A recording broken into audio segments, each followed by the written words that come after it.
صلی ونسلم علی رسولہ الکریم اما بعد اعوذ باللہ من الشیطان الرجیم بسم اللہ الرحمن الرحیم الم یأتکم نبأ الذین کفروا من قبل فذاقوا وبال امرهم ولهم عذاب علیم ذلک بأنہ کانت تأتیہم رسلہم بالبینات فقالوا ابشر یہدوننا فکفروا وتولوا واستغنى اللہ واللہ غنی حمید زعم الذین کفروا ان لن یبعثوا قل بلی وربی لتبعثن ثم لتنبؤن بما عملتم وذلک علی اللہ یسیر صدق اللہ العظیم۔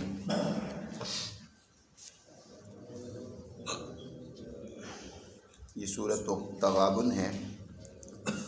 اور اس کی پہلی آیات پر درس پہلے ہو چکا ہے کہ جس میں اللہ سبحانہ و تعالیٰ نے اس حقیقت کو واضح کی ہے کہ اللہ تعالیٰ نے اس کائنات میں مختلف شکلیں صورتیں پیدا کی ہیں، جیسے مختلف قسم کی مخلوقات ہیں، اور پھر خود انسان میں اللہ نے گوناگون شکلوں اور صورتوں کے انسان بنائے ہیں۔ کسی کے کسی طرح کی شکل و صورت ہے، کسی کی کسی طرح۔ خلقکم، اللہ نے تم کو پیدا کیا ہے، وصورکم، اور تمہاری تصویر سازی کی ہے، اور فاحسن صورکم، جو سب سے بہترین صورت ہو سکتی ہے کائنات میں اللہ نے وہ انسان کو عطا کی ہے۔ اور اسی طرح جیسے اس نے انسان کی مادی جسامت کو بنایا ہے، روحانی اعتبار سے بھی اللہ نے ہر انسان کے اندر ایمان و ہدایت کو قبول کرنے کی صلاحیت و استعداد رکھی ہے۔ کوئی تو کفر کا راستہ اور ضلالت کا راستہ اختیار کر لیتا ہے، اور کوئی ہدایت کے راستے پر گامزن ہو کر وہ کامیابی سے ہمکنار ہوتا ہے۔ دنیا میں یاد رکھیں، جو قوموں کی گمراہی کا باعث بنی ہیں، جس کے نتیجے میں وہ کفر کے راستے پر چلے ہیں، وہ دو بہت بڑی خرابیاں ہیں جو مشترک ہیں تقریباً۔ ویسے تو ہر قوم کا کفر اور شرک الگ الگ ہوتا ہے، جزوی طور پر ہر انسان کی خرابی الگ الگ ہوتی ہے، لیکن جن دو خرابیوں پر قومیں مجتمع ہو جاتی ہیں، اور وہ اکثر قوموں کے اندر پیدا ہوئیں جس کے نتیجے میں وہ قومیں دنیا کے اندر بھی ضلالت اور گمراہی کے راستے پر چلیں، اور نتیجتاً انہوں نے اللہ کی طرف سے سزا پائی، اور آخرت کے اندر بھی وہ چیز سزا ہی کا باعث بنے گی۔ وہ دو بہت بڑی خرابیاں، ان میں سے پہلی خرابی ہے کہ انسان اس بات کو تسلیم نہیں کرتا کہ انسانوں کی رہنمائی کے لیے انسان ہی ہوتے ہیں۔ انسانوں کی رہنمائی کے لیے اللہ میاں براہ راست نہیں آئیں گے انسانوں کے پاس کہ آ کر انسانوں کو کہیں یہ کرو، یا ہر ایک انسان کو اللہ خود سے مخاطب نہیں بنائے گا کہ بھئی تم میرے بندے ہو لہذا یہ کام کرو یہ نہ کرو۔ یہ اللہ کا قانون نہیں، یا کسی دوسری مخلوق کو انسانوں کی رہنمائی کے لیے اللہ دنیا میں اپنا رسول اور نمائندہ بنا کر بھیجے، کوئی فرشتہ آئے، ایسا نہیں ہوتا۔ انسانی رہنمائی کے لیے اللہ نے انسانوں کا ہی انتخاب کیا ہے، البتہ ان میں اللہ نے اعلیٰ درجے کی صلاحیتیں رکھی ہوتی ہیں، ہوتے انسان ہی ہیں۔ قوموں کو اس سے مفر رہا ہے، غرور میں مبتلا ہو گئی، انہوں نے سمجھا کہ انسانوں کی رہنمائی کے لیے ہم ہی میں سے کوئی انسان ہماری رہنمائی کرے۔ پہلے درجے میں تو غرور میں مبتلا ایسی ہوئی کہ انہوں نے کہا کہ ہم ان کی بڑائی اور عظمت کو تو نہیں مانتے، جیسے خود نبی کریم صلی اللہ علیہ وسلم کی ذات گرامی ہے، آپ کے اخلاق، آپ کے رویے، آپ صلی اللہ علیہ وسلم کی دیانت پر ان کا کامل اعتماد ہے، لیکن اس بات کو تسلیم کرنے کے لیے تیار نہیں ہیں قوم اور برادری کے برابر کے درجے کے لوگ کہ یہ کیسے ہو سکتا ہے کہ بنو ہاشم ہم سے سبقت لے جائیں اور ان کو اللہ نبوت کے منصب سے سرفراز فرمائیں، اور اس طریقے سے وہ ہمارے رہنما بن جائیں، اور پیغمبر انہی میں سے پیدا ہو اور وہ ہماری رہنمائی کرے۔ لہٰذا ہم نہیں مانتے کہ کوئی انسانیت کی رہنمائی کرتا ہے۔ قرآن مجید نے یہاں اس خرابی کو، اس بین الاقوامی کفر کو بیان فرمایا ان الفاظ کے ساتھ، الم یأتکم نبأ الذین کفروا من قبل، کیا تمہارے پاس ان لوگوں کی خبریں نہیں آئیں جنہوں نے کفر کا راستہ اختیار کیا؟ اس سے پہلے، یعنی اس وقت نبی پاک صلی اللہ علیہ وسلم جن کی طرف مخاطب ہیں کفار مکہ، مدینہ اور عرب کے لوگ، ان سے پہلے دنیا کے اندر قومیں آئی ہیں اور انہوں نے کفر کا اور انکار کا راستہ اختیار کیا ہے، اللہ کی تعلیمات کو پس پش ڈالا ہے، جھٹلایا ہے۔ نتیجہ کیا نکلا کہ فذاقوا وبال امرہم، اپنے کاموں کی سزا کا مزہ انہوں نے چکھا۔ جو انہوں نے دنیا میں کرتوت کیے، اللہ کی نافرمانیاں کی، اس کے احکامات کی خلاف ورزی کی، پھر اس کی سزا انہیں بھگتنی پڑی۔ اللہ نے قرآن میں بڑی مختلف قوموں کی داستانیں اور واقعات ذکر کیے، مثالیں بیان فرمائی ہیں۔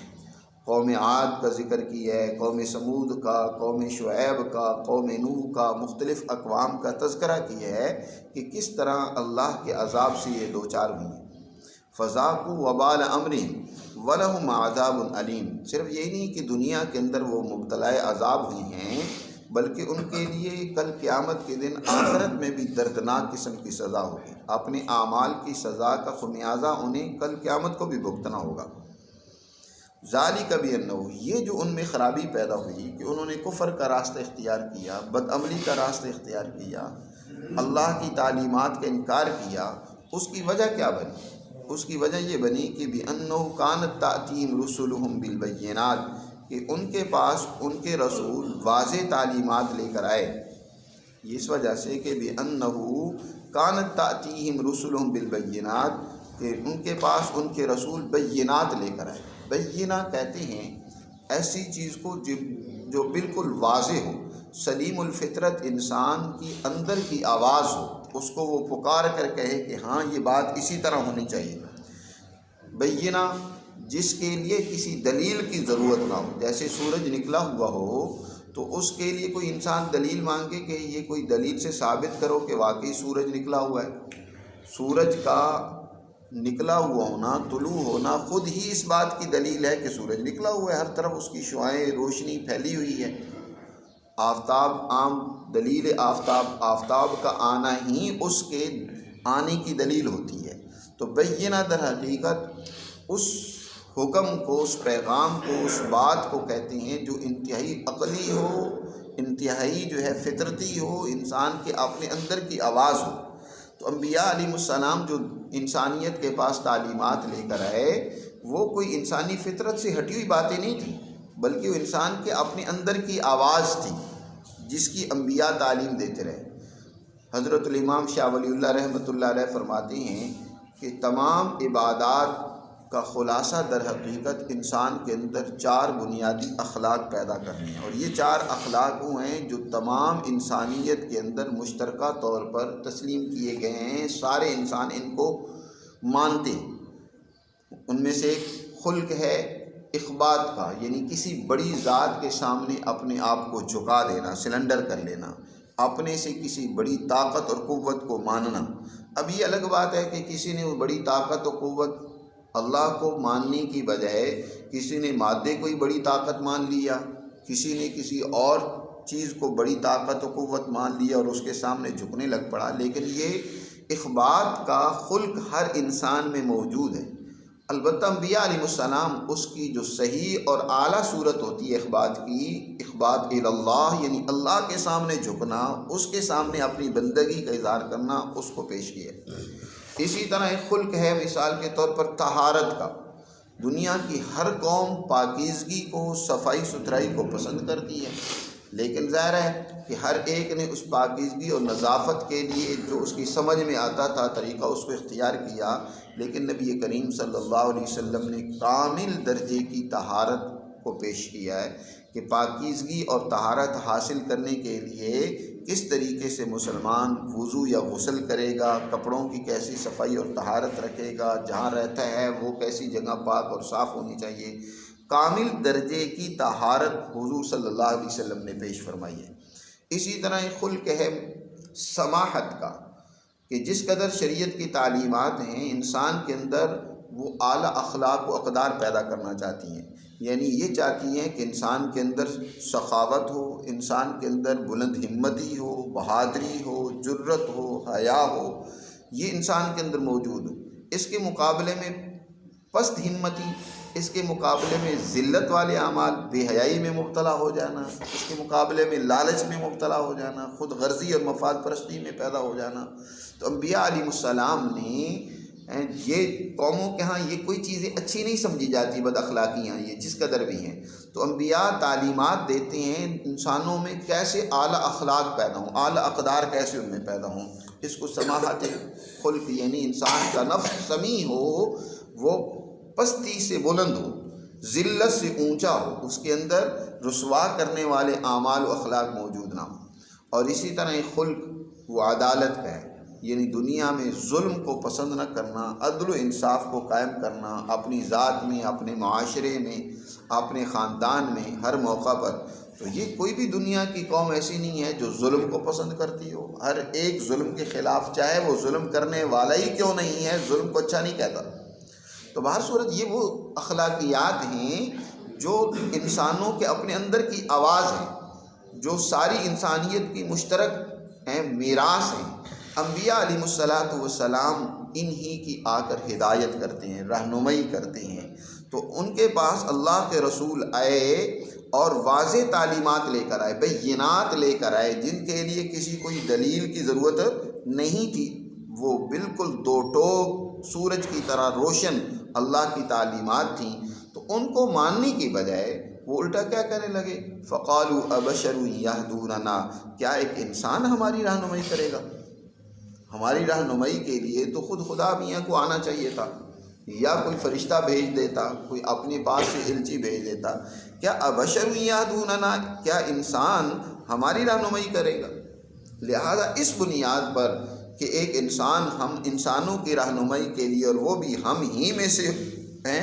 ایک انسان کو رسول بنا دیا جائے اور وہ انسان ہو۔ دوسری جگہ پر تفصیل کے ساتھ کفار کے ان اقوال کو اللہ نے ذکر کیا ہے۔ کبھی کہتے ہیں ما لہذا الرسول یأکل الطعام ویمشی فی الاسواق، یہ کیسا رسول ہے، یہ تو ہماری طرح کھاتا بھی ہے، پیتا بھی ہے، بازاروں میں کاروبار کے لیے بھی جاتا ہے۔ ما لہذا الرسول، رسول تو ایسا ہونا چاہیے کہ جسے نہ کھانے پینے کی ضرورت ہو، نہ اس کے بیوی بچے ہوں، نہ اسے کوئی کاروبار اور مال و دولت کی ضرورت ہو، وہ تو بالکل جو ہے نا اللہ میاں کا فرشتہ ہو اور اس کو صرف یہی کام ہو اور اس کے علاوہ کوئی کام کاج نہ کرے۔ یہ کیسے ہو سکتا ہے؟ تو قرآن مجید نے اس اچھمبے اور اس گمراہی اور خرابی کو یہاں بھی بیان فرمایا اور متعدد دوسرے مقامات پر بھی واضح کی ہے کہ یہ وہ کفر ہے جس کے نتیجے میں تمام خرابیاں جنم لیتی ہیں اور پیدا ہوتی ہیں، اور یہ راستہ گمراہی کی طرف لے جاتا ہے۔ آج مسلمانوں میں اس چیز کا انکار تو موجود نہیں ہے کہ رسول آئے ہی کوئی نہیں ہے، وہ رسولوں کو تو مانتے ہیں۔ انبیاء علیہ السلام کی بعثت کا وہ اقرار کرتے ہیں کہ اللہ نے انسانوں میں سے رسول بھیجے ہیں، یعنی رسول آئے ہیں انسانی ہدایت کے لیے۔ اور ہم مسلمان نبی پاک صلی اللہ علیہ وسلم کو اللہ کا عظیم الشان پیغمبر، آخری پیغمبر تسلیم کرتے ہیں۔ لیکن اسی طرح کی جیسے دوسری قوموں میں گمراہی پیدا ہوئی کہ رسولوں کا انہوں نے انکار کر دیا اس بنیاد پر کہ انسان رسول نہیں ہو سکتا، یہ ایک اور گمراہی ہم میں مسلمانوں میں پیدا کر دی گئی، اور وہ یہ کہ رسول تو آئے ہیں لیکن وہ رسول انسانی صفات سے بلند تر ہے، وہ ان کے اندر وہ بشری صفات نہیں ہیں، وہ تو کوئی ایک بہت اونچی مخلوق ہے، خدائی صفات کے حامل ہیں، وہ تو انسان نہیں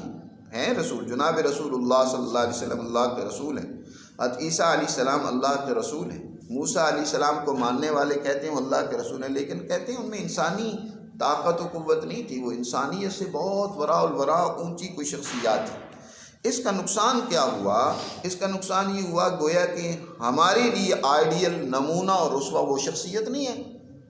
کیونکہ وہ انسان نہیں تھے، انسان سے وراء کوئی ان میں طاقت و قوت موجود تھی۔ ہم تو انسان ہیں، تو ہم پھر کیسے ان کے جیسے بن سکتے ہیں، ان کے نقش قدم پر چل سکتے ہیں، ان کا اسوہ؟ یہ در حقیقت سوچ انسان کو بدعملی کی طرف لے جاتی ہے۔ یہ سوچ در حقیقت انسان کو گمراہی کی طرف اس حوالے سے لے جاتی ہے کہ انسان اپنی حالت کو بدلنا نہیں چاہتا، اپنے رویوں کو درست نہیں کرنا چاہتا۔ اگر وہ اپنے جیسا انسان مانیں گے کہ انہوں نے انسان ہو کر یہ کردار ادا کیا ہے، اس بات کی رہنمائی کی ہے، ہم بھی یہ کر سکتے ہیں، اللہ نے ہمارے اندر بھی اس کی صلاحیت و استعداد رکھی ہے کہ ہم یہ کام کریں اور یہ نہ کریں، تو جب یہ ہم تسلیم کریں گے تو یقیناً ہمیں اتباع کرنی پڑے گی، پیروی کرنی پڑے گی، اور وہ پیروی کرنے کے لیے ہم تیار نہیں ہیں۔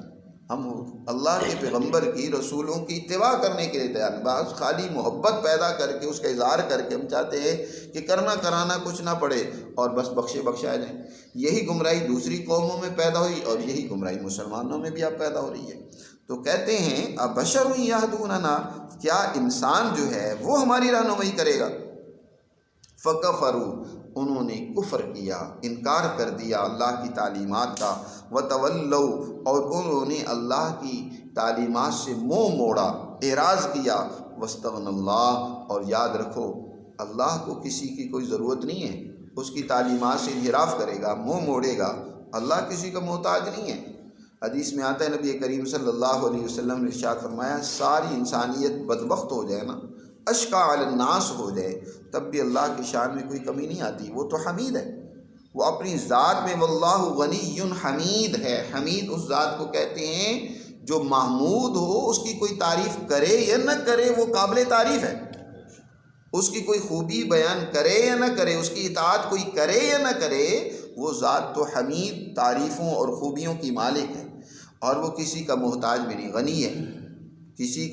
کی اس کو ضرورت نہیں ہے، اس حوالے سے کہ اس کی عبادت اور اطاعت کریں گے، احکامات کو بجا لائیں گے تو اس کی شان بڑھ جائے گی۔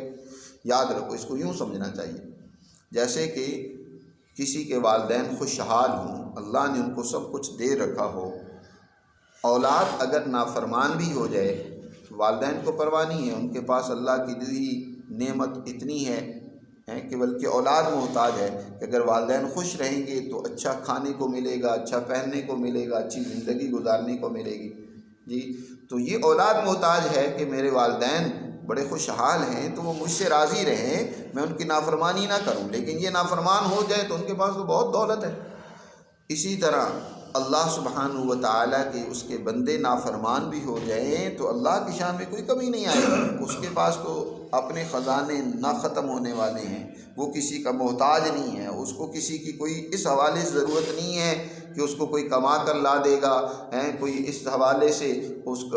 کا کوئی کام رکا ہوا ہے، کوئی جو بندوں سے کروانا چاہتا ہے، نہیں، وہ بندوں کی در حقیقت خود مدد کرنا چاہتا ہے، ان کے اوپر مہربانی کرنا چاہتا ہے، ان پر اپنی عنایات کرنا چاہتا ہے، اس لیے چاہتا ہے کہ میری اطاعت کرو، میری بات مانو گے تو تمہیں سہولت، آسانی، دنیا کے اندر کامیابی اور راحت، اور آخرت کے اندر بھی نعمتوں سے مالا مال کر دوں گا۔ جیسے والدین خوش ہوں، مالدار والدین، تو اولاد کو فائدہ ہوتا ہے، اولاد جو ہے وہ خوش عیش والی زندگی گزارتی ہے۔ تو اسی طرح اللہ تعالیٰ ارشاد فرما رہے ہیں کہ لوگوں نے کفر کیا، اللہ کی تعلیمات سے انحراف کیا، یاد رکھو واستغنى اللہ، اللہ بے نیاز ہے، اس کو کسی کی ضرورت نہیں ہے، واللہ غنی حمید، غنی ہے وہ بڑا بے نیاز۔ بے نیاز کا معنی یہ نہیں سمجھنا چاہیے کہ اللہ کو اپنے بندوں سے کوئی لگاؤ نہیں ہے، اپنے بندوں پر اس کی کوئی مہربانی اور عنایت نہیں ہے، مطلب نہیں ہے بے نیازی کا۔ بے نیازی کا مطلب یہ ہے کہ اللہ بندوں کا محتاج نہیں ہے، کہ کوئی کام اللہ کا اٹکا ہوا ہے اور بندے اس کی مدد کریں گے تو وہ کام پورا ہوگا، ایسا نہیں ہے۔ وہ غنی ہے، وہ کسی کی سے کوئی اپنی ضرورت نہیں رکھتا، کوئی اس کی محتاجگی کسی سے وابستہ نہیں ہے، بلکہ سب اس کے محتاج ہیں۔ اور حمید ساتھ صفت ذکر کی ہے کہ وہ تعریفوں اور خوبیوں کا مالک ہے، کوئی اس کی تعریف کرے یا نہ کرے وہ تو خوبیوں والا ہے۔ تو ایک سب سے پہلی گمراہی جس کے نتیجے میں دنیا کے اندر کفر پیدا ہوا، دنیا کے اندر ضلالت پیدا ہوئی، دنیا کے اندر انسان جو ہیں وہ راہ راست سے ہٹ گئے، تباہی و بربادی کے راستے پر چل پڑے، دنیا میں بھی نشان عبرت بنی قومیں اور آخرت کے اندر بھی، وہ یہ ہے کہ انسانوں کی رہنمائی میں، انسانوں کے لیے انسانوں ہی میں سے رہنما ماننے کو وہ تیار نہیں ہوئے کہ انسان ہماری رہنمائی کر سکتا ہے، نبی جو ہے وہ انسان ہی ہوتا ہے، رسول انسان ہی ہوتا ہے اور وہ ہماری رہنمائی کرتا ہے، ہمیں اس کی اتباع کرنی چاہیے، اس کی بات ماننی چاہیے۔ ابشر یہدوننا، اور دوسری جو خرابی پیدا ہوئی اس کو اگلی آیات میں بیان کی۔ یہ دو بڑی خرابی ہیں جو گمراہی کا باعث ہوتی ہیں، ان میں سے ایک اصل میں تین ہی بنیادی عقائد ہیں: توحید، رسالت اور بعث بعد الموت۔ یہ تین بنیادی عقائد و نظریات ہیں۔ اللہ کا انکار بہت کم لوگوں نے کیا۔ توحید کا مطلب ہے اللہ کی ذات کو تسلیم کرنا، اس کی وحدانیت کو ماننا، اس کی عظمت کا اقرار کرنا۔ بہت کم، شاذ و نادر کوئی کم عقل لوگ ایسے ہوئے ہیں جنہوں نے اللہ میاں کا ہی انکار کر دیا، وگرنہ دنیا کی تمام قومیں اللہ کو مانتی ہیں، چاہے وہ کسی رنگ میں مانتی ہیں، کسی عنوان سے مانتی ہیں، لیکن اللہ کی ذات کو تسلیم کرتی ہیں۔ عیسائی ہیں وہ بھی اللہ کو مانتے ہیں، یہودی ہیں وہ بھی اللہ کو مانتے ہیں، ہندو مت ہے دنیا کے اندر ہیں وہ بھی اللہ کو مانتے ہیں، جتنے مذاہب ہیں دنیا کے اندر اکثریت وہ سب اللہ کو مانتے ہیں۔ خرابی دوسرے دو نظریات کے حوالے سے پیدا ہوتی ہے، رسالت کے حوالے سے یا اسی طرح بعث بعد الموت کے حوالے سے، کہ مرنے کے بعد دوبارہ ہمیں اپنی اس دنیا کی زندگی کے حساب و کتاب دینے کے لیے جمع ہونا ہے۔ تو پہلی خرابی یعنی رسالت کے حوالے سے جو انکار تھا اس کا بیان ان آیات میں کی ہے، اور جو تیسرا نظریہ اور عقیدہ ہے یعنی بعث بعد الموت، اس کا بیان اگلی آیات میں ہے، اس پر پھر بات کریں گے۔ اللہ ہمیں سمجھ نصیب فرمائے۔